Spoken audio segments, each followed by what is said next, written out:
Hello, everyone, and welcome to the Factory Must Grow, episode 7. Today, we are joined by Galdoc. Galdoc, how you doing today? I'm great. How are you doing? I'm doing well. It's a beautiful Tuesday. So today we're going to start with another mod spotlight. We'll discuss the recent Factorio Friday facts, and then we'll pick Galdoc's brain about Factorio modding and mod design and all sorts of other interesting topics. So the mod spotlight for today, I think, rightly so, is going to be Galdoc's Manufacturing. So that is a mod made by Galdoc himself. Started in July 2023, and it's only got 1,700 downloads right now. And I think that's partially because it's been in alpha beta up until recently. So you should go download it and try it. It adds a bunch of realistic part properties and parts, as well as mini assemblers to make all sorts of different parts out of different metals and such. Galdoc goes into some interesting details about how he's made the mod in his devlogs on YouTube, which I'll put links to in the show notes. But let's hear it from you, Galdoc. What is this mod all about? Hey, thank you. Well, first, I just want to own that I am fairly uncreative in naming things, which is why it's named after myself. I literally couldn't think of anything. Um, but it's essentially about manufacturing and sort of digging a little deeper into what I would call the abstraction point. To understand that, just consider what does an assembler do? So I'm assuming most people here are familiar with Factorio, in as much as you're essentially automating the production of stuff. And one of the big ways that it does this is it says, okay, you take plates. These come from ores that you mine out of the ground, and you put them in an assembler in some combination, and you get out either some intermediates, which you can then combine with even more plates, or you get a product. So maybe you get an assembler itself, or you get an inserter or something like that. And that's fine, actually. I think that a lot of manufacturing games have to put that abstraction point somewhere. But what Galdoc's Manufacturing does is it digs a little deeper into it, which has opened up all sorts of cans of worms. Um, I'll probably end up having to talk about those later. But yeah, basically, you essentially say, instead of a plate, what would happen if it was something else, like a piece of framing or a piece of girdering, bolts, rivets, that sort of thing. Typically, you want to add something like that when there is an interesting reason to do so, and I basically found one. To really understand the ethos of Galdoc's Manufacturing, I'll rewind the clock a little bit back to, I think it was 2017, maybe. Played Bob's Angels for the first time, right? I had just launched Mm-hmm. Rocket. I wanted to play something new. If you've played Bob's Angels, you know that there is a slew of new metals added. It started with Bob's. I mean, that was the first one that did this, so to Yep. speak. Angel came later and added a bunch of processing sort of things where I don't want to go too deep into it, but essentially you have to do a whole bunch of different material processing steps before you get all these different metal plates. And I had the problem of, okay, so I have like a ton of this one particular metal, and I need to make a bunch of this product, but it's the wrong metal. Maybe I have, titanium, and the metal that I need is aluminum. And I was like, I wish I could just use titanium, because it feels like if I'm using titanium, it's not exactly the same as aluminum, but if we're just talking about building the pieces of like an assembler, then shouldn't it work? Right. So the first idea I had was essentially to make recipes that allowed you to use different metals. Then that didn't work. There are lots of reasons why behind the scenes, if you dig into the coding API, or the modding API that you're allowed to that they allow you to use, you just can't do some of this stuff. So I started saying, okay, well, what's really the thing that I'm trying to get at here? The thing is, I'm trying to get at the properties. I want metal that has certain properties. Maybe it can bear a load, like actually be a structural thing, or maybe it's high tensile, or maybe it's corrosion resistant or radiation resistant or whatever, right? And so what I did was I said, okay, what if each metal had these properties? And then anything that needed that property could use it. And so then all of a sudden, you could use like titanium to satisfy the needs of something that needed aluminum. Um, I had to come up with an interface for this because, like I said, there's some limitations on the API side. And those limitations essentially says you can't have what are called fungible ingredients. You can't have one recipe that has different possible candidates to be any particular recipe piece. So Right. like It would have to be two separate recipes rather than just one that could use two separate items. precisely. And so what I did was I said, okay, what if there is a bunch of machining steps that gave you these different stocks, like round stock or square stock or girder stock or anything like this? And then you said, okay, up until then it's a metal which has these different properties, and then you turn them into machined parts. These are the things that you would actually you'd kind of buy them at Home Depot, right? I don't want to like make fun of Home Depot, but like you can imagine going into Home Depot and just buying a whole bunch of screws, right? Machined screws. And so that's kind of the thing. You basically are saying, here are the machined parts that are going to go into your product. And then, as an emergent property of that system, I realized that assemblers were no longer actually doing any sort of like machining parts. They were just assembling. And I was like, hey, wait a second. What if I ran with that? What if I then said, okay, now we have a whole bunch of like machine shop entities that do stuff like a lathe or a drill press or whatever. Then all of a sudden, it all starts coming together because you can say these individual machines do stuff, and then you get these machined parts, and now everything can sort of swap in and out. Um, that's basically the idea behind Galdoc's manufacturing. It it's a space conceptually that can sort of fit into just about any major overhaul, I think at least. Certainly, there's a lot of people coming to me and saying, "Hey, can you make it compatible with X, Y, or Z?" You know, exotic industries, Pionodons, Bob's Angels, everything. Excuse me, sorry. And I think it kind of can fit in there. And in fact, that's kind of the ultimately was the big idea. Um, the rest of the history is just, I eventually finished that Bob's Angels playthrough. I didn't know Blender then. And so, like, I literally went to Home Depot with my cell phone and I took pictures of me holding the actual pieces that I was going to put in the game at like a weird angle. I would take a picture. I took it into Photoshop. I still have them somewhere. Um, That's and I awesome. was like, it was fun. But then I realized I need to make the mini assemblers too, and that's hard. Turns out And that I couldn't quite then do it you like that. learned how to use Blender. Indeed. Yeah. Basically, that was what I did during COVID. My kids had to come home from school. I had a lot of free time. I was like, you know what? I'm going to do something. And I learned Blender. That's awesome. Um, yeah. Yeah, so with that kind of concept, it's interesting. You know, we were just talking about modded Minecraft last week, and that's how, like, for example, the Greg Tech machines work. Is you often will take your ingots and turn them into things like rods or plates or wires in these separate machines, and then you have usually a crafting recipe that combines, you know, a plate in this spot and a rod in that spot and a hammer in this spot, and then you get your final kind of thing. And I feel like that's in some ways kind of what you've done as well, where it's like, okay, instead of just throwing plates and circuits into one big machine that does everything like this black box, we're going to separate out those processes. And in doing so, you allowed for kind of a fungible ingredient workaround to exist. Because, like you said, you can make load bearing girders out of something like iron or titanium. And so, depending on if your base has more iron or more titanium, you can use whichever one you prefer, right? Exactly. Yeah, Um, and that's really cool. The sad part is that those still have to be separate recipes, right? Like in your little mini assembler, you can't feed the one that's making girders with iron or titanium because then it would only work with one of those, right? that's correct.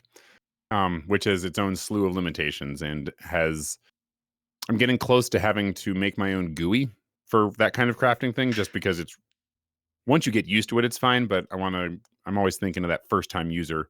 Yeah. But yeah, there's now a whole bunch of recipes.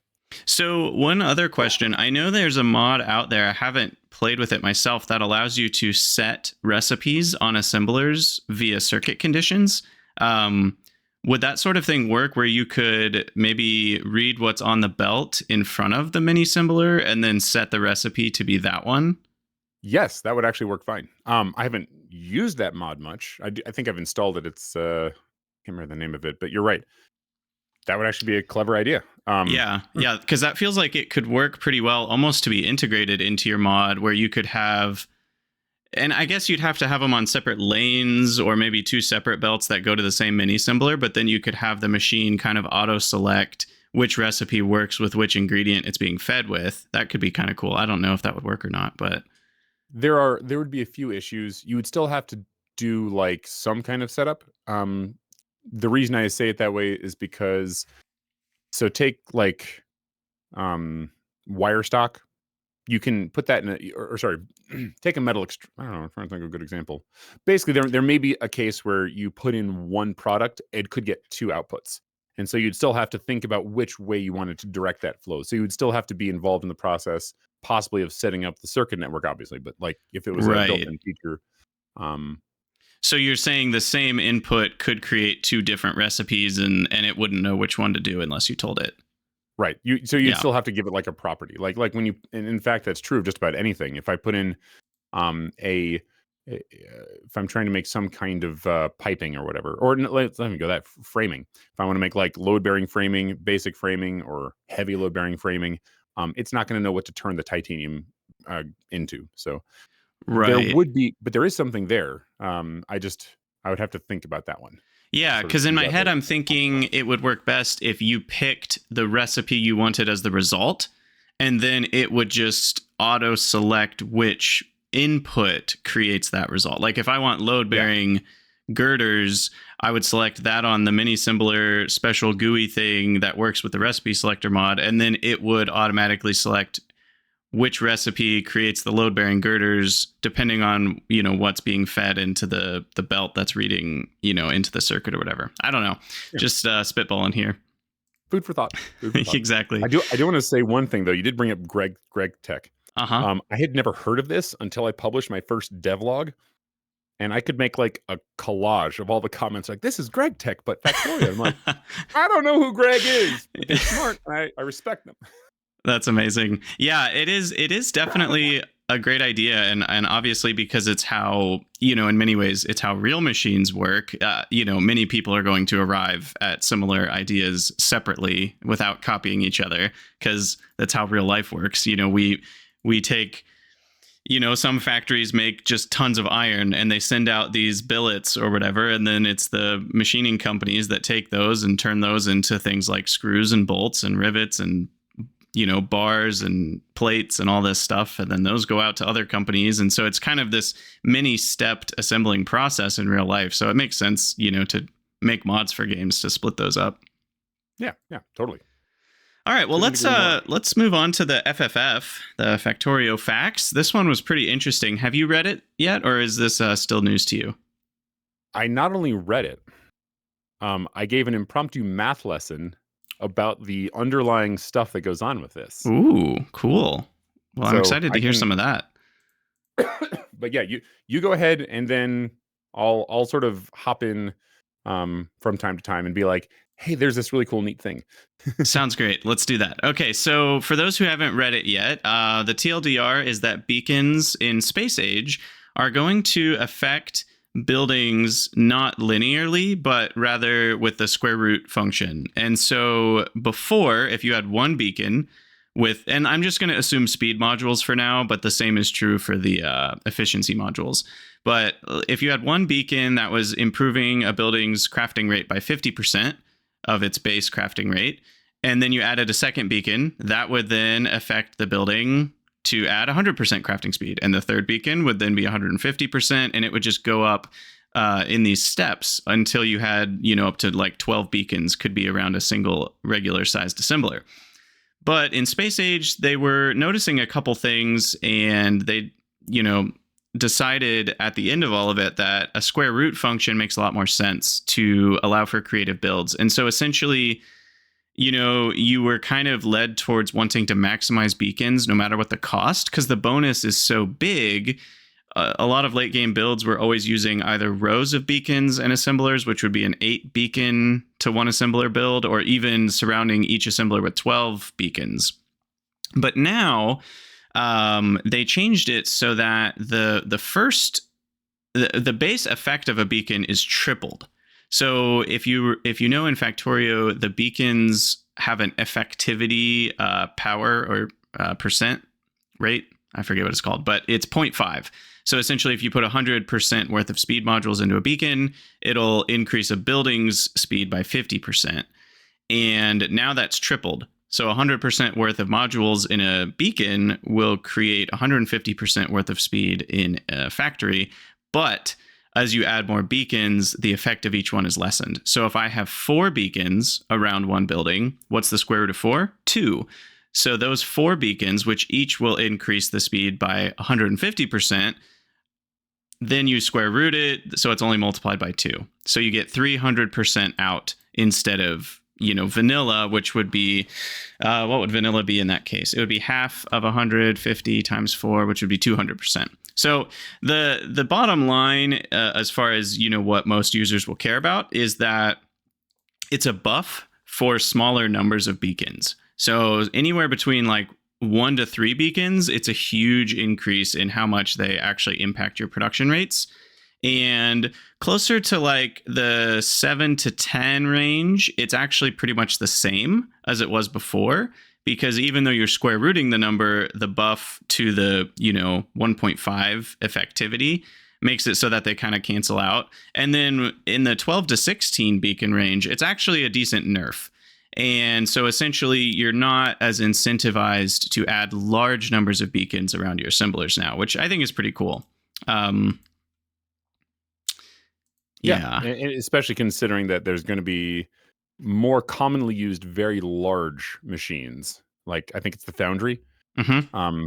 which could benefit from maybe it does go up to 16. I guess I haven't actually tried that, but I mean, you can really just you can go a bit nuts with the beacons there. Yeah, let me see. I've got the FFF pulled up. It looks like you can. Well, and one thing they mentioned, yeah, so the foundries, I think, are the size of vanilla refineries. So I think you can fit. Can you fit one more around those? Can you get to 20? Or no, I don't actually know. But either way, it's yeah. So the square root idea is pretty cool, and they also did mention that the legendary beacons only go up to 2.5 effectivity, and so you range from 1.5 at a basic beacon up to 2.5 at a legendary beacon, and it also reduces the power draw. So one legendary beacon with 100% worth of speed modules will boost your assemblers by 250%, which is pretty huge, obviously. But legendary beacons are not going to be cheap to get, I'm sure. The stories of this beacon will be told for generations. Exactly. That's a good Deckard Cain voice. So how do you feel about the legendary naming now that you're mentioning it? I made an entire video on that. I have some silly things to say about it. In fact, not only do I have silly things to say about it, there may be a legendary fish swimming inside of the electroplater in Galdoc's manufacturing. Ooh. There Does it as have a like an name? Easter egg. No, but it is very, very legendary. And That's awesome. The only problem is no one knows what the legend is. It's just because it can't talk. It's a fish. The legend of the fish. Yes, that's awesome. But yeah, I think altogether, this is, I think, a great change because it allows for more creativity in the sense that you're not needing to use 8, 10, 12 beacons, but rather 1 or 2 can get you a lot of the way towards where you want to be. And they show a picture of direct insertion from one building to a different type of building. Like if you're making blue circuits, you could have your red circuit assembler and your green circuit assembler right next to it, and you can still fit a lot of beacons in and around it. Not the full 8 or 12 that you normally would, but now you might end up being more efficient still by having 6 or 5 beacons, but having a better build. And so I think it's cool because it allows for more creativity, and it's less of kind of shoehorning you into one specific solution. Yeah, and that was one of the things that I found interesting about this because I am someone who doesn't really mega base. Usually my attention span wanes. Yes, me too. So like I tried one time to do 12 beacon things, and I think I got like 1 or 2 things in. I was just like, all right, I'm out. I'm doing something else. And that's not to say there's not a value in that, right? It's certainly you need to cater to people who do mega base, and I though I am personally satisfied with living vicariously through others via YouTube videos and things who do this mega basing, someone needs to be doing it. I do want to point out one thing that you mentioned, the legendary system.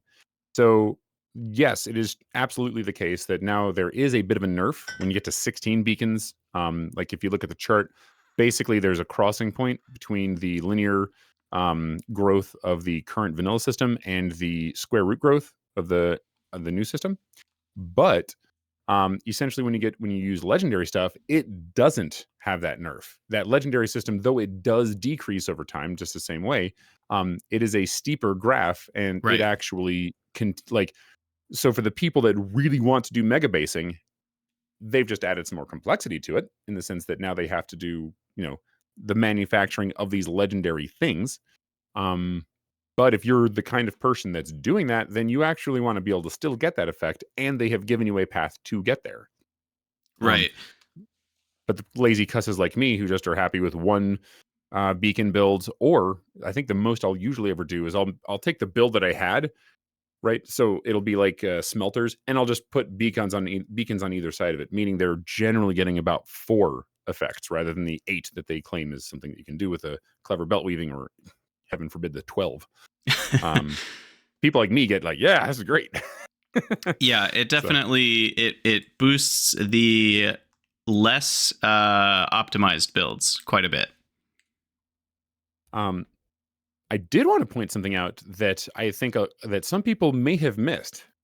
It's at the very bottom, and this is where the gold is right here. So it turns out that Boskid or Boskid, I'm not sure how to pronounce that. Boskid made it so that instead of simply saying here is a function, a mathematical function that you must adhere to, like a square root function or something, instead what he did was he made it a lookup table. So in the game industry terms, you would call it baking. Essentially, you take this function that tells you what the fall off looks like, right? And then as you go up more and more beacons. And instead of recalculating that every single tick, or not tick, but whatever every time you build this thing, instead they've simply made a lookup table. And what's so powerful about this is that you no longer have to sit there and be like some super duper mathematician to figure these things out to make your own kind of curve, right? It doesn't have to be a square root curve. Instead, you can literally like draw a thing on a piece of graph paper and say, this is the curve I want. You can put down the points where you would want to hit and try to get sort of some kind of parity. So like for this, you would have the 8, 12, and 16 beacon parity, or those are at least the points you're looking at. And you can tune those, and you can draw a curve through there, and you can sit there and just be like, okay, that one's like 1.2, that one's one, and that's it. So you can do these different things. And I bring Yeah. that up. Oh, sorry, go ahead. Oh, I was just gonna say, yeah, because they add what was posted in the Factorio Friday Facts is kind of just this list of numbers. It's just a big list, and it starts with 1, and then it goes to 0.7, and then 0.577, and that's essentially just showing, okay, what's the square root of 2? What's the square root of 3? What's the square root of 4? And it's scaling those in decreasing amounts. So it's like, okay, the square root of 4 is 2. So each beacon has half the effect because it's basically doing 2 divided by 4. And so it's just a table of all those values. And so what Galdoc's saying is you can just switch those values out to something else. So if you want beacons to work the old way, where they're still linear, you can do that. You can make a mod in like 2 seconds that does that. Or if you want it to be cube rooting, or if you want it to be, hey, you can have up to 4 beacons, but after that, it's overloaded and nothing works. Then you could set it to 0 after the 4th number. And so it allows a lot of that flexibility. Yeah. And like you kind of hit the nail on the head. You could go with something that isn't a square root rule. You could go with a cube root rule. You could go with logarithmic rules if you want to be absolutely brutal. You could go with the overloading, like you said, or you could make a troll mod where if you have an odd number of beacons, your effectivity is 0. But if you have an even number of beacons, you get some kind of stacking benefit or something like that. I'm right? imagining now a mod where everything revolves around even numbers and like nothing works. So you have to have like 2 inserters outputting from a building, or otherwise neither inserter will work. Or I don't know, just like everything has to be even. A belt has to be an even number of tiles long, or it doesn't run. I don't know. Oh, what if you made it odd, but then named the mod I can't even? Oh, there Sorry. you go. You got the double whammy. That's great. And Ayler, if you don't mind me replying, Yeah. Ayler, The table has 100 entries. What happens when your super OP mod goes past that? I don't know. That's a good question. Generally speaking, in math, you would call that extrapolation. So it extrapolates past the 100, and I don't know what that looks like. So that's actually a question that came up when I was talking about this, and I haven't quite gotten an answer. I would ask the devs on their server, and if you do get an answer, I'd be very curious what it is. Yeah, I'm curious too, because if you have 101 beacons that can all reach the same building, well, what is it gonna not work at all? Is it gonna go? Sorry. Is it gonna go back to being linear? It'll be interesting to see. And I'm pretty sure Bob's mods, you can get pretty close to that. I mean, Yeah. Or if you were just to turn off overload in space exploration, you might be able to get that, because those have a pretty huge range. Those wide area beacons are get wrecked. Yeah, they're big boys. Yeah, so let's move on to talking about some of the modding stuff that you've done. First thing I want to ask, though, you mentioned a little bit of this when you were talking about, Galdoc's manufacturing, but who are you? How did you get into Factorio?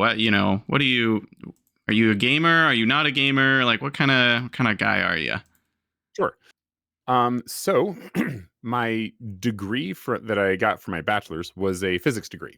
So, I've gone through several stages of my life, and what is it that I want to do while I have my finite time here? But basically, I wanted to go into some kind of physics. I didn't know if it was experiment or theory. I tried both and discovered that I had the temperament for neither. Unfortunately, and don't get me wrong, like it's still something that in the back of my mind, I want to revisit someday, but it's probably going to be once I retire. I have a stack of books on quantum electrodynamics and stuff like that, which I want to go through.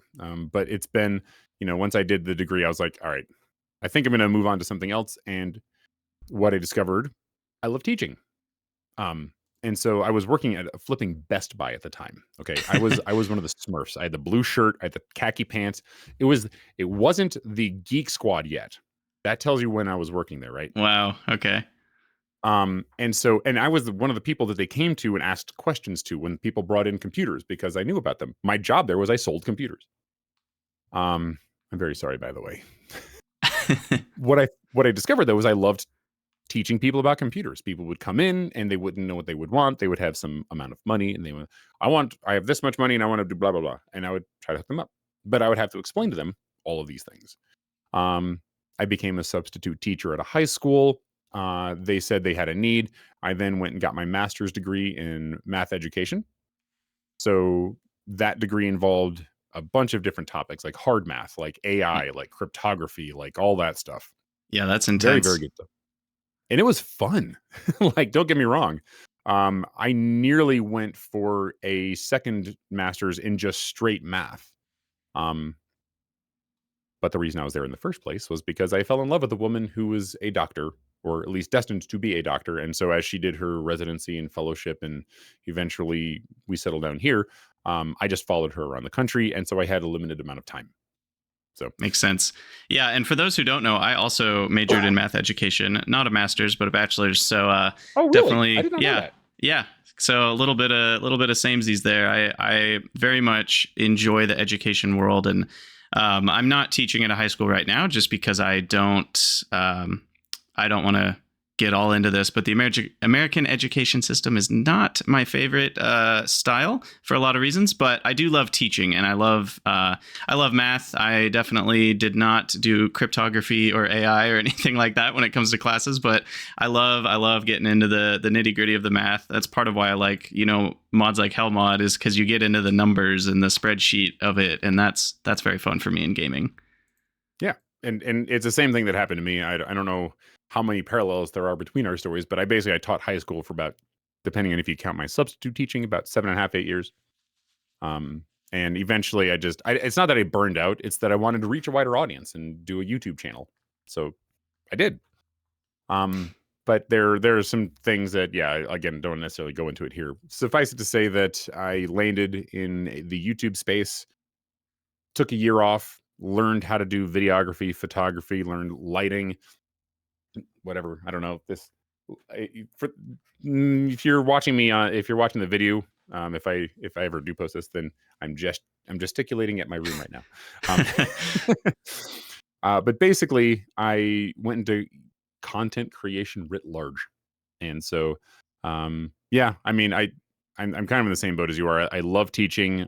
Math is a wonderful thing, and uh, the way the I got into Factorio was just because I enjoyed it. Like that was my. I'd come home from a day of work, be like, oh, I don't know what I'm doing with my life. I'll play some Factorio. These Mm-hmm. problems are simple. I have machines. Some creatures are trying to eat them. I would like that to stop. All right, let's go. So, Yes. The factory must um, grow. yeah, basically. So, what got And you into then, modding then? ah, so basically, um, I kept coming back to Factorio. That's the undercut or the underline throughout all of this stuff. Is I kept coming back to Factorio. I'd play it for a couple of months, burn out, come back to it after a couple of years. Right, a cycle. And each time I did, the first cycle ended with the Bob's Angels playthrough I just mentioned. Then I did a space exploration playthrough. Then I came back again and tried a space exploration Crastorio 2 playthrough because it was out at the time. And that's when I decided, you know what? Actually, I know Blender. I'm going to go do this stuff now. Um, that playthrough frustrated me so much that I said, you know what? I would really like it. What if different planets in SpaceX had different metals on them? And those different metals could give rise to a certain combination of properties. And that combination of properties would present a unique challenge for that planet because now you could either like rocket in these materials or you could try the new processing chains to take the minerals, process them into ores, process those into plates, turn that into property bearing machined parts, and then build stuff. And so I was like, whatever, let's just do it. Um, Which my math sounds a little bit like what Space Age is doing. It does. They've introduced tungsten so far. Don't want to give too many spoilers, but like I think that's the new metal.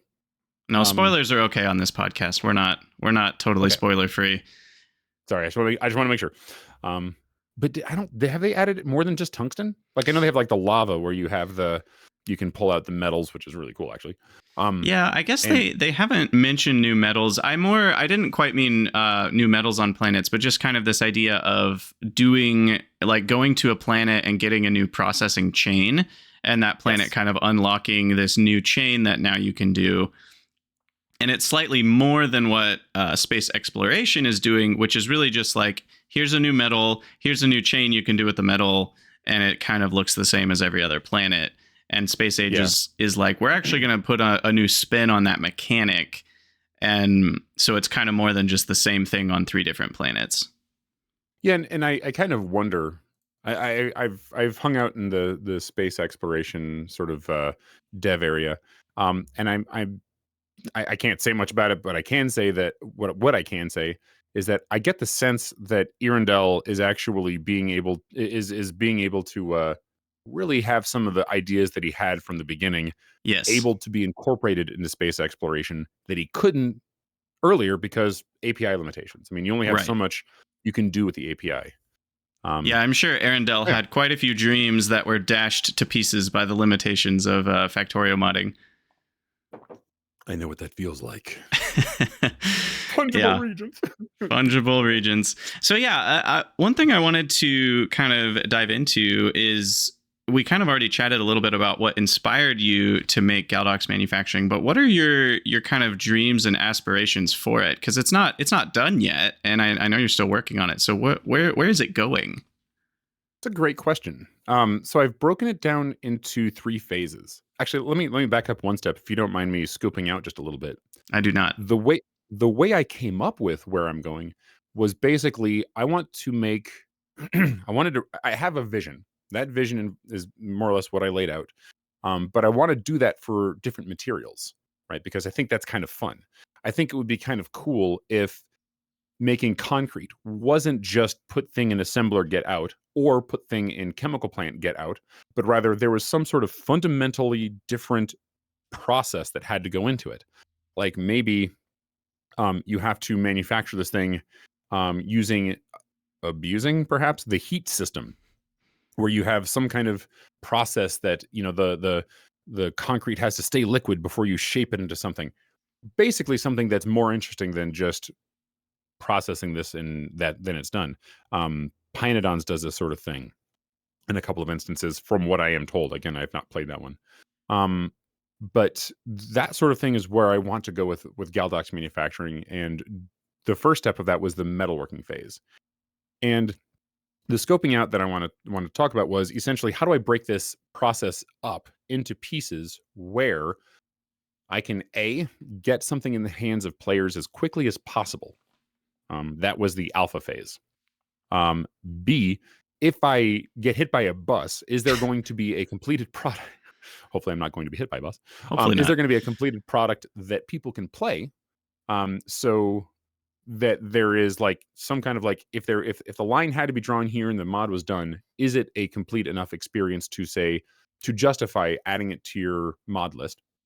And C, can I actually get some of these cool ideas in the game in some kind of ordering where I have to learn these things in a particular order? Because that's the hardest part of this, or at least I would say the funnest part too. But that was the hardest part of this, is that I knew nothing about modding Factorio at all. I did not know Lua. I didn't know anything about the relationship between it and the backend, to it, the API. I'd never really used an API. I'd used like libraries, you know. Um, I've taught programming. I've taught Java, right?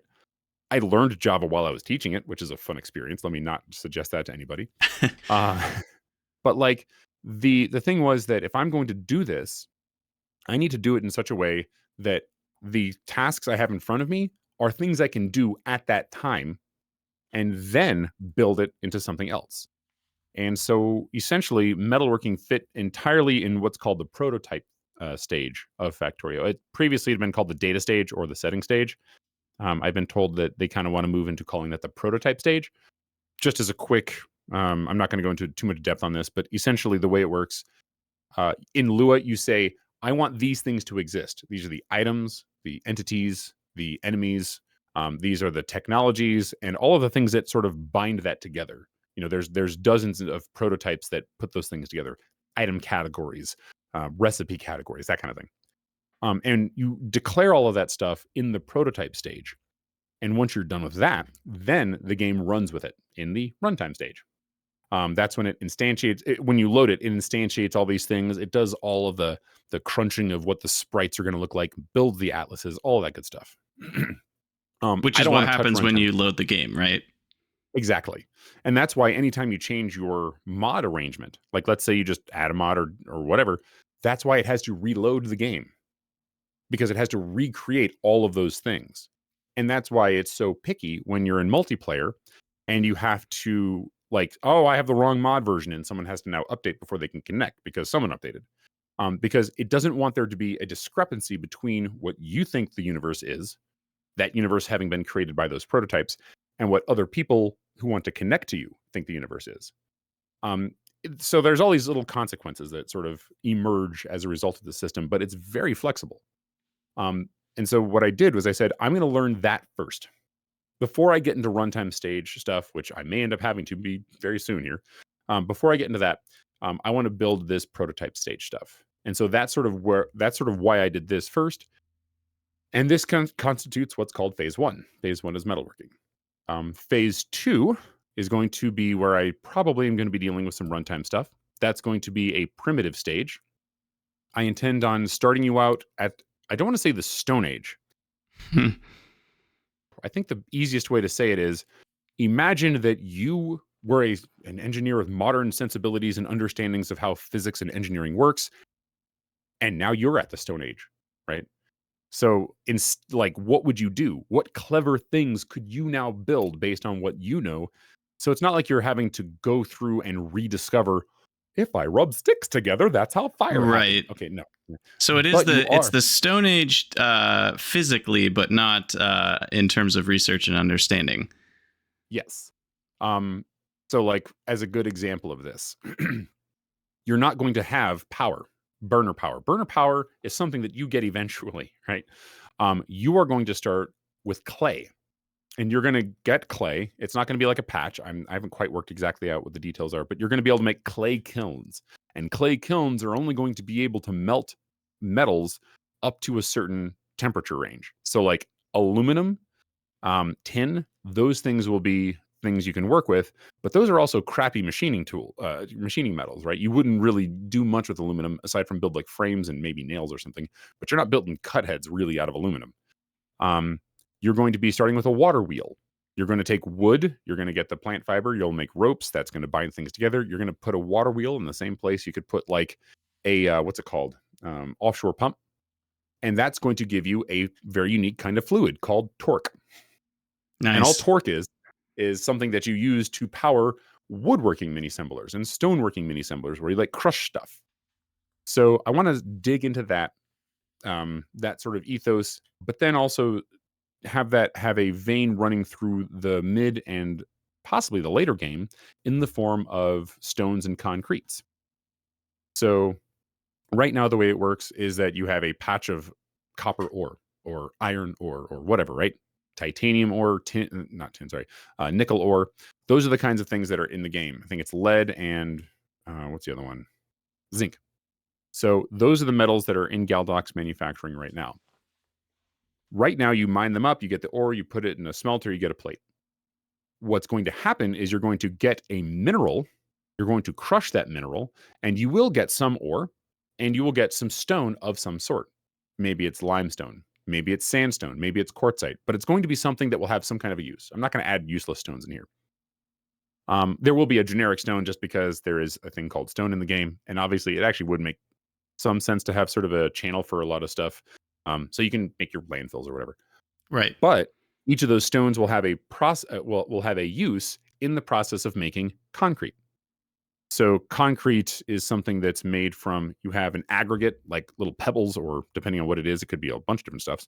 But like pebbles is a good common one. Excuse me. And you bind that in with, you have lye, and I don't remember exactly where that fits in with the cement, but cement plus binder plus lye or something, you essentially get concrete. I forgot. I have my notes somewhere. But the idea is that you're going to have some processes that you need for those things, and those are going to be integral to building some of these things. So you're going to have, your assembling machine needs some kind of a foundation layer, and you're going to get property-based foundation blocks. That's cool. So yeah. So it's kind of like the idea of like in the old Dune RTS where you had to build the concrete on the sand or else you couldn't expand your base. So that's actually a good question too. I was thinking about doing something as like a challenge mode where you literally have to put down like radiation resistant grounding, or like the floor is lava. But yeah, so I mean, so phase 2 encapsulates all of that, and I just usually put it under the heading of stone, glass, wood, and something. Cool. Glass and wood, So with that, I assume you are building it from the ground up to be compatible with Galdoc's manufacturing. Is it required to use Galdoc's manufacturing? Are they kind of like hand in hand? Is it a separate mod that could be piecemealed together? Gotcha. So actually, you asked a question that just came up in another server, which I'm going to essentially read my response there, if you don't mind, because this is a great question for all of the other modders out there who are thinking about making their own thing. So my ethos for making a suite is, I have a couple of rules, and if I follow those rules, I think I get a good product at the end. First rule is I just want to have as few mods as possible, generically speaking. I'm not saying that I'm trying to like cutthroat, let's make it all one mod or something, but I'm saying, generally speaking, I'm going to favor having fewer rather than more. I'm going to shear off a mod and say this becomes its own mod when it has some kind of independent functionality. So like Bob's Inserters is a perfect example of this. Warehouse mods are a great example of this. Yes, they are included in a sense in that suite, right? But because they are so universally useful, it actually makes a ton of sense to say, you know what, let's make this separate, and then people can include that in their own sort of mod loadouts. Another good reason to shear one off is to make an art companion mod. Maybe I'm going to be updating the code for this a whole lot, and I don't want to make someone with limited bandwidth have to constantly re-download all of the art. Haven't yet done that with Galdoc's manufacturing, but that is on my list of to-do. Another one is that if it's a completely incompatible experience, like let's say I make a mod that includes magic, that's probably not going to, and it's not going to work with Galdoc's manufacturing in all likelihood. So that would be a separate one. Library mod, testing mod, those two also are going to be separate mods. And there may be like another case where there is a separated mod, but that's generally speaking the only time I'm going to separate those mods. I'm going to glom mods together or try to keep them as one coherent thing when basically two rules are met. There is a developer crafted intended experience. That's me. I'm saying I want you to play with Galdoc's manufacturing, and that looks like X, right? Or there is a community perceived emergent baseline experience, which is a huge way of saying essentially think of space exploration. Excuse me. There are a bunch of mods that go with space exploration that don't necessarily have to, but you kind of consider them as like the same thing. Like the AI, there are some AI mods that do go with space exploration as hard dependencies, but then there's some that are soft dependencies that you don't necessarily have to include. But at least I can't speak for everyone. I typically include them anyways. If it's an Irondale mod and I'm playing space exploration, I'm going to be including all of those mods, even if they don't necessarily, make any sense. So like there's the various vehicles for AAI, for example. I'm just going to include all those. Bring them in, whatever. You're part of the mod. I would have included that as part of the baseline mod, just personally. But I also understand why they sheared that off. I think because they wanted it. It has an independent functionality, as I mentioned earlier. Either way, those two sort of baseline experiences are ideas, whether it's me saying what it is or whether it's the community thinking that's what that is. Those are good reasons to bring those things together. Now, if there's something that might sort of upset the balance, like let's say, let me back this up. The perspective I'm taking here is the first time user. I very much have, you really want to include the first time user in your thought process here. Right. Someone comes to your mod, they're not going to know, they're not going to read all of the documentation that you've laid out. You've got a YouTube video, you've got the stuff on you got a website, you've got your mod page description. No one's reading any of it. They saw Galdoc's manufacturing on the little mod window inside of Factorio and clicked, that looks fun. That's the that looks fun button is where you say download, right? Mm-hmm. And so that's literally what people are doing. They're not you hope that people will read those things, especially when they get stuck. They're like, why can't I do the thing? Okay, fine. But like generally speaking, if someone, excuse me, the first time user experience is going to dictate all of those kinds of decisions. Now, if I'm going to include the ability to make a distinction between these experiences, then that might be a good candidate for a setting. Like, let's say, for example, I've recently introduced the idea of machining byproducts, right? So that's not something everyone's going to want to play with. These are 2x1 mini assemblers. Saying there's going to be one input and one output is already what you would expect, but then saying, you know what, also maybe let's have you have two outputs. So would that be like if you were making screws out of rods, you would end up with like some dust as a byproduct or something? That's in fact, it has a name. It's called swarf. Swarf. There you go. Yep. And so that is the industry name for it, and that is in the game. So, and not only that, there's actually two kinds of byproducts. You also have what are called offcuts. So like when you're milling something, if you even look in at the thing, you just see the offcuts go into a separate bin. Well, now you have to deal with them, sort of. That is a challenge mode option, and I'm doing everything I can to sort of make it so that a first-time user will have a normal experience of not having those challenge modes on. Essentially, I want them to say, you know what, this is fun, this is good, whatever. And then once they have experience, then they can say, all right, I'm ready to tackle the byproducts mod. I have not yet made a decision as to what that'll look like when it comes to phase 2 materials. And just sort of as a byline, phase 3 will be electronics, motors, agriculture, and plastics. Ooh, I'm excited for that one already. That kind of leads into an interesting design philosophy question, which I think is what I'm really enjoying talking with you. I mean, it's all great, but you have such, I think, really, what's the right word? I don't know. I just think you have really good views on design and design philosophies and modding. And I think that helps you kind of when you're putting these things together. And I'm sure other people who are either making mods or even interested in game design or mod design are loving hearing all this stuff. So when you have a setting, like you're talking about the byproduct setting in Galdoc's manufacturing, Then maybe you work on phase two. I don't. Are you going to call that? Do you have a name for that yet? Galdocs, Stone Age, whatever. So then, what if that one also has a setting for its kind of hard mode version? Are you then kind of, because now you have four options, right? You can have both of them off, one of them on, one of them off, or are you going to make it so that maybe you have to turn both on at the same time, and then you as the designer don't have to work around as many possibilities? I know Pyanodons has had to do similar things where, like, what if people don't download Alien Life? That's a very different experience. How do you design for that? Right. Okay, so great question. The answer is I'm thinking about this like a renderer. It's cryptic. Let me back up a step. And I'm gonna. The only reason I'm explaining this is so that I can make an analogy to the way I'm approaching this problem.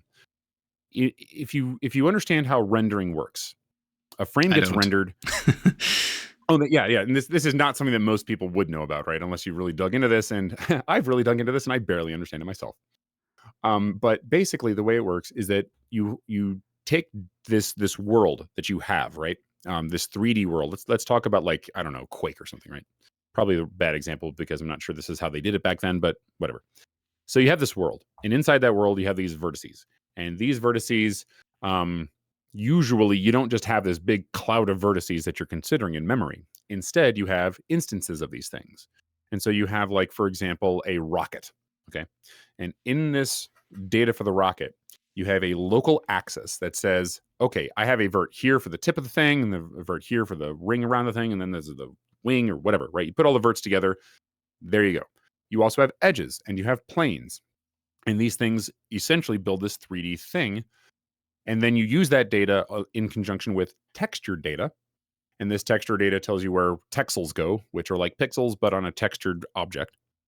And then you have UV map, which essentially is like, imagine putting the label on a soda can, except it's the entire can, not just the side. You put this on the whole thing, but what would that thing have looked like if it was laid out on a table? That's your UV map for that object.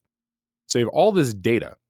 And what you end up doing is you take this data and you try to render it on the screen. And there's various ways you could go about this. But what effectively happens is that you do what are called passes. So you have like a buffer in memory. And in this buffer in memory, you have data for every single pixel on the screen, RGB typically. If it's HDR, maybe you have like intensity, etc. But let's just keep it simple. So you have this buffer in memory. And so what you do is you load in what you're going to do to this thing, at least naively. Let's take the naive approach. You load in what you're going to do to this thing. And this is going to be like the maybe the background you start with. Then you're going to say, okay, well, I have this instance of a rocket over here. So you then have a transform that says, I'm going to take the verts of that rocket and I'm going to multiply it by this matrix. And this doing so, it's going to have the effect of putting that rocket over yaw in space, right? As it's being fired at you, because you're going to dodge it because you're a pro level gamer. So essentially, it's going to draw it there and any other rockets that may be chasing you. So you go through that process with the rockets. Then you go through the process with all the other things in the game, the enemies, the things, all that good stuff. And each time you add these things in here, you're essentially changing that buffer. Now, what I'm saying to you is a bit overly like simplified. There are things where you have culling, where you don't draw faces that aren't facing the screen. That's called backface culling. You have culling of things that are being occluded, occlusion culling, that sort of thing. So there's all these optimizations that I'm not talking about because they're not really important here. All of which Cities Skylines 2 did not do, and thus having terrible performance. I can't even begin to tell you what were they thinking. I read a whole article about how bad Cities Skylines 2 performance is. It was very interesting. It said a lot about these things. I don't. Oh boy, I could get tangented off there, but yeah, they didn't do any of this. We don't have to get into that. Suffice it to say, don't do that. Right? Optimization is a thing, and early optimization is bad, but not doing late optimization is just as bad. Yes. So anyway, passes on your mod settings. And so the thing that I'm trying to get across is this notion that you have something you start with as your baseline, and then you're going to make a modification to all of it to add something to those pieces. And then you make another modification. And each one of these is essentially a layer of modifications that you're going to do. And eventually you get a screen. What I'm doing with Galdoc's manufacturing is I'm saying, okay, I'm going to take these metals, and these are the ones that Galdoc manufacturing knows about. And then I am going to crunch on them in some way that's going to eventually give me, at the very other end of this process, all of the machined parts interfaced inside of the recipes for everything that is in the game. And what happens in between is I simply layer these effects on. Now, right now, it's a big tangly mess because I'm the only one coding it and no one else has to deal with it other than me. Yep.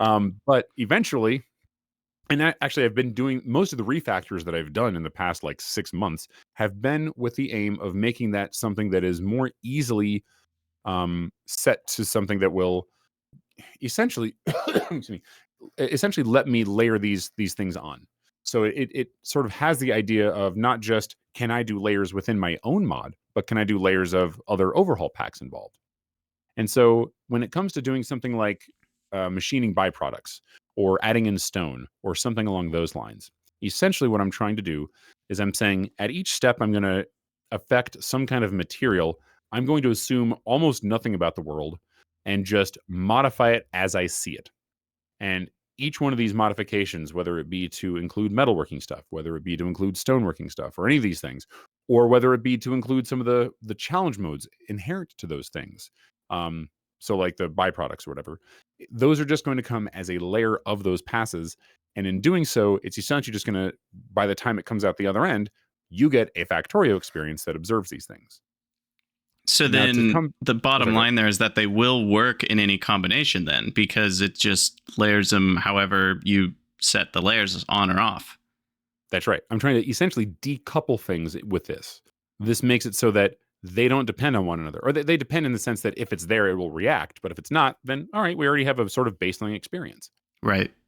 So then Um, now the question becomes so that's all very, I think, great from a mod design perspective, especially since then you don't need to manually designate, oh, if this setting is checked on, then you do this instead. But then, well, that gets into the game design question. Will that be a fun experience if they're just layered on top of each other without manual intervention by the mod maker to design a cohesive experience?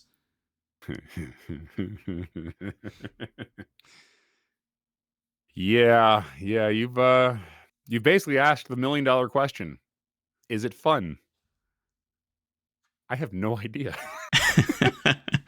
So this is the problem is that in a sense, this is a complexity adder mod. Right.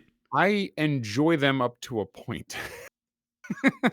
I am I I have to admit that I might not even be in the own target audience for my own mod. This is horrible. There's nothing wrong with that.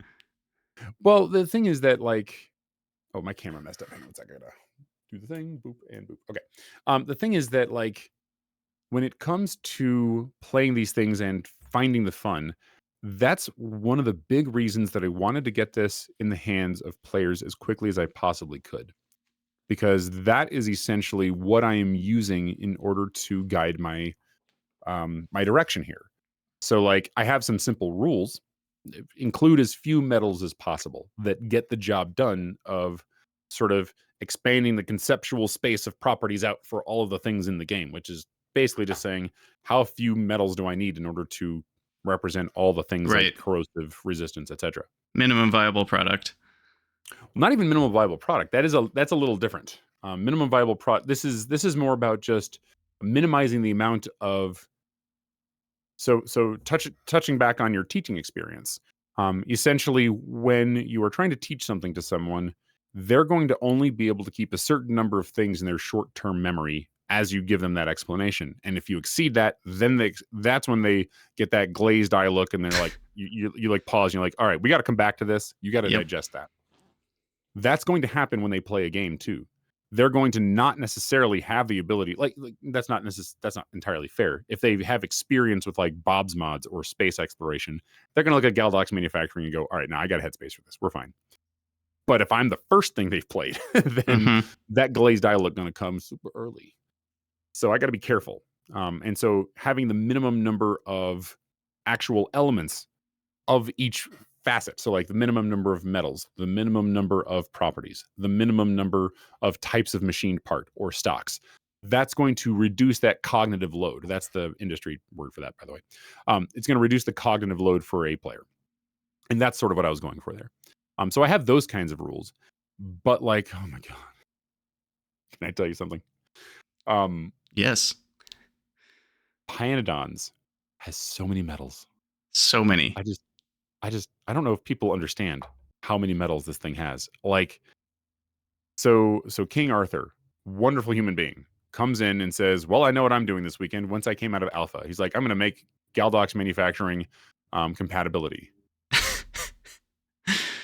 He did it. Really? He actually, yeah, it's compatible. You can load them together. It Oh my doesn't gosh. crash. That doesn't mean it works in any way, shape, or form aside from the vanilla recipes have happened.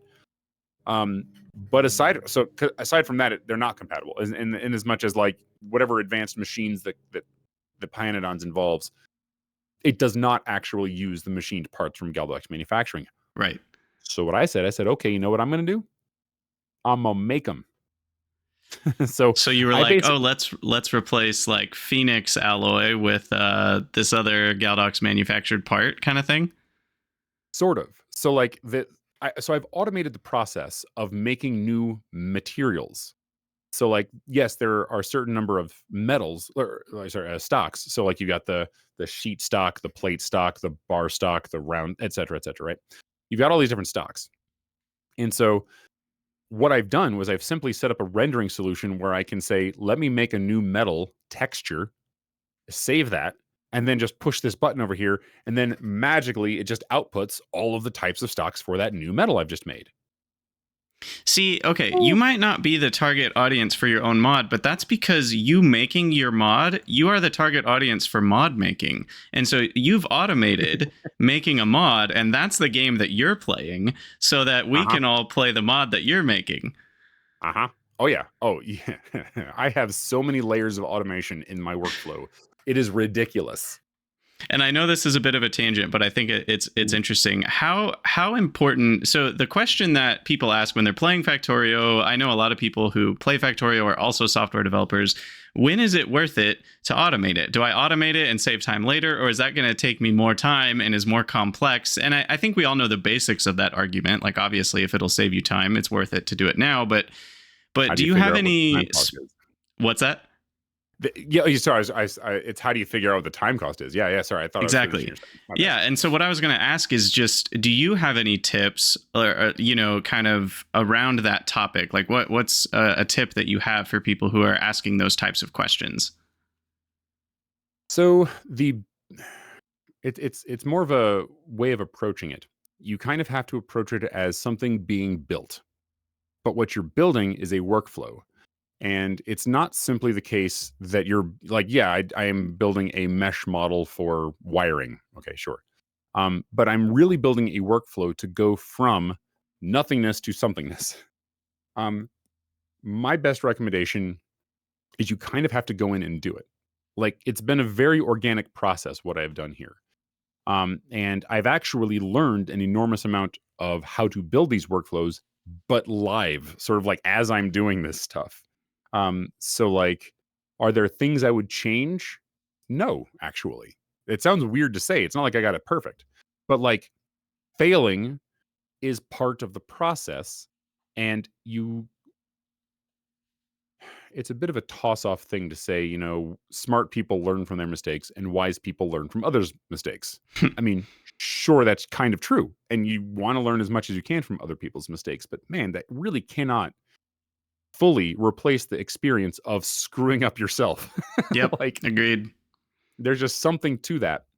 And so the first step is understand you're building something. Second, understand that you are going to fail. And not only is that okay, and not only is it normal, it is expected. And without it, if you didn't fail, you would be missing out on one of your best teachers.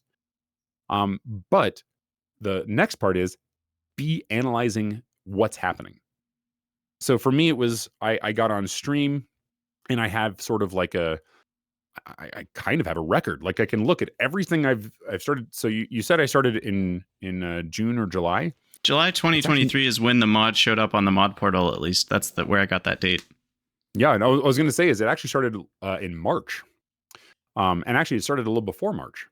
The reason I say that is because that's when I started um, going into that's when I started making stuff. And once I felt like I had enough of a process that I wouldn't be just you know floundering on camera, I started streaming. Almost no one came until I published the mod. Or sorry, the what's it called? The The devlog. devlog? Yeah. Then all of a sudden people started coming. Um, but that's when did I actually start? I'm not quite sure, but doing it live gave me sort of the ability to say, you know what? I can look back and see what I've done. Now, have I gone and looked at any of the videos?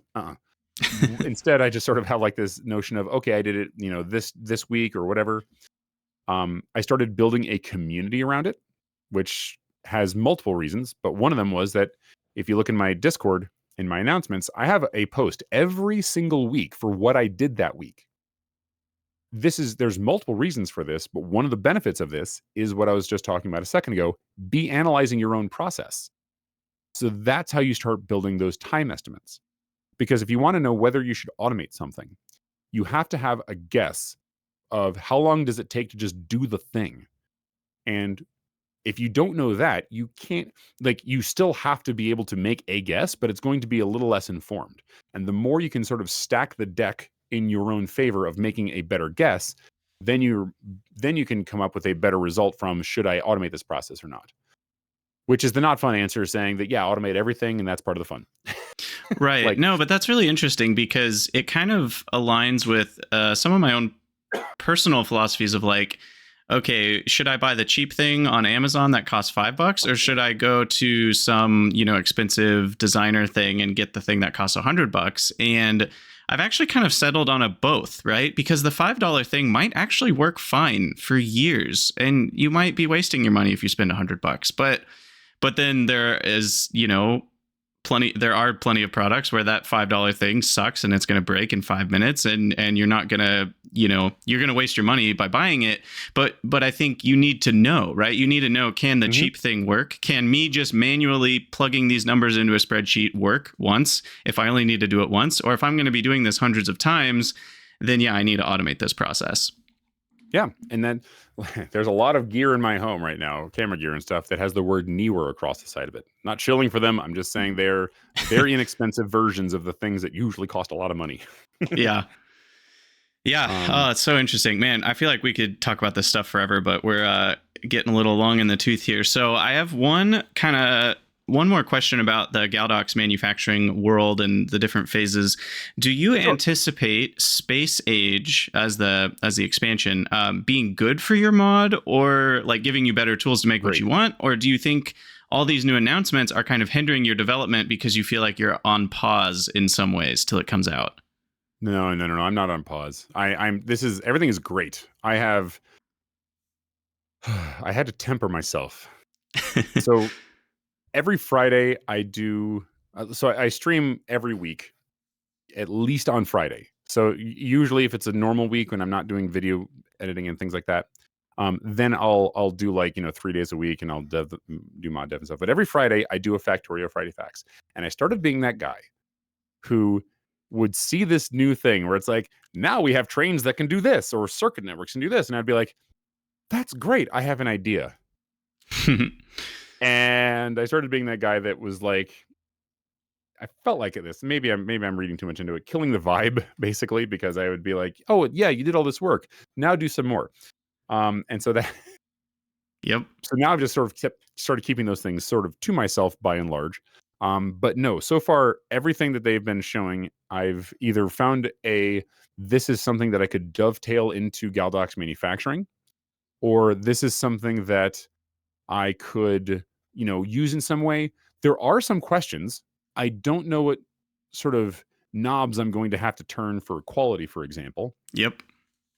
And that is going to very seriously impact what my design decisions are. But actually, to answer your question with this is the last piece of the last question too. I am designing in such a way that I can make rapid changes. So whether that's to create a workflow or something, I don't know.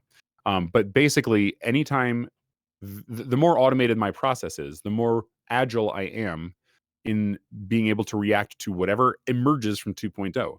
And I am not going to be making Galdoc's manufacturing compatible with 2.0 immediately, because when 2.0 hits, it's going to be like a bomb went off in the fact, and Yep. all of the things are going like I'm going to wait for the dust to settle, is what I'm saying. Whatever decisions they make with their API. And when the dust settles, that's when I'm going to be like, all right, here's Galdoc's manufacturing, and here's essentially, what this looks like. I'll probably do like an immediate patch just to make sure that people can play it, like boom. But who's going to be playing my mod? Yeah, everyone just wants to play the base game. Exactly. Right. There's going to be it's a game theory question. There will be some people who are going to be like, I want to play this with Galdoc manufacturing. All right, cool. I'll have something for you. But generally speaking, I'm going to be playing the game. Yeah, exactly. I don't know, man. Well, and you need to play the game to know even what would be fun to change about it. As you play and as you play with quality, will give you more ideas about how you could tie in quality, or maybe how you won't tie in quality and things like that. So yeah, I think playing the game is necessary to designing a mod for the game. Yeah, absolutely. I mean, Awesome. I've even started playing Galdoc's manufacturing a little bit, and this is the first time I've actually gotten to play the darn thing. Let me tell you, if you want to design a game, build time in to actually play the darn thing. Yeah, play testing is hard. I feel like that's even, when I'm editing my own videos and stuff, it's like, oh, I guess it's like you have to eat your own pie. Like if you cook, you have to eat what you cook to find out if it tastes good. And I think sometimes it's easy to forget that when you make things. Yep. Absolutely. 100%. Awesome. Well, this has been awesome, Galdoc. I have a ton of respect for you. For those listeners who don't know Galdoc, go check out his devlogs on YouTube. They're really well done, really well edited, and they just have a ton of cool information. Some of it is on the Blender design of things, like how he designed the graphics for his Galdoc stuff, which is pretty cool. And then some of it's more just on the game design. Some of it talks about the fungible ingredients idea, which is a super interesting idea, specifically in automation games, because it's one that I haven't seen tackled super well in a game yet. And maybe I'm forgetting some games, but even like modded Minecraft, they just have different recipes, for the same thing, rather than the idea of a fungible ingredient, because modded Minecraft has the ore dictionary thing. And when you're looking in the recipe browser, it's like, oh, there's one that uses stone dust from this mod, and there's a different one that uses stone dust from this other mod, which would be so much easier if it just said, oh, this just uses stone dust, right? And it doesn't care what mod it comes from. So yeah, that I can't advocate for that enough. Yeah. But I also wanted to say thank you so much for having me. I've actually watched a fair bit of your content on YouTube. Little known fact, I think you were the reason I found out about BZ's mods, Brevin's mods. Awesome. It was through looking at your channel. So thank you so much for that. And no, this has been wonderful. It's kind of nice to, I don't know, just get to answer questions and not have to solve the coding problems that I've set up that past me has set up for me. Yeah. Past Galdoc makes all kinds of problems for present Galdoc. Mm-hmm. Yeah. Very true. But yeah, so yeah, again, thanks for being on. I'm sure we'll have you again in the future if that works out. But if you, as listeners, would like to see more Galdoc, check out his Twitch. What is it? Twitch.tv/ just Galdoc. Yeah. /Galdoc. And then YouTube, you can just search for Galdoc and find all sorts of sweet stuff. And if you want to try out Galdoc's manufacturing, please do. I'm sure he'd love to hear your feedback on his Discord or on YouTube or Twitch or wherever. So where else can people find you? Is that it? YouTube, Twitch, and your Discord? Yeah, I'm sorry, I'm bad. I still haven't gotten on Twitter or Facebook. Someday, very soon, actually. I'm not. I don't care. Okay, cool. Well, yeah, that's basically it then. YouTube, Twitch, Discord, those are the three main vectors. Awesome. Well, I'll put links to all those in the show notes. And if you guys have any questions for Galdoc, feel free to ask in my Discord or his Discord. He'll be around. And so next week I plan to stream the podcast again at the standard time, which is Sunday at 11 Eastern, which is 3 p.m. UTC. Depending on, I think I'm going to have a guest, and depending on when they're free, it may not be standard time. Watch my Discord for announcements on that. If you'd like to support the podcast financially, you can head over to patreon.com/Krydax. I'm so thankful to all my patrons. You guys really keep food on the table, which is great. And with that, I'll leave you guys to the rest of your day. If you have any questions, ideas for topics, or ideas for guests, head over to the Krydania Discord. Let me know there. Thank you guys for listening, and we'll see you next week. Always remember, the factory must grow.